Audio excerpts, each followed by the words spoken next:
ladies and gents, we're back again, and as you can see, we have this beautiful Cuban tree frog right here. Invasive species here in Florida. So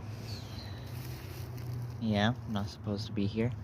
As you can see, another dragonfly nymph right there, and another one right there. And then you can kind of see right here the empty molts.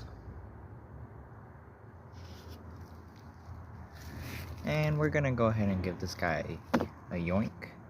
Oh, and he's peeing.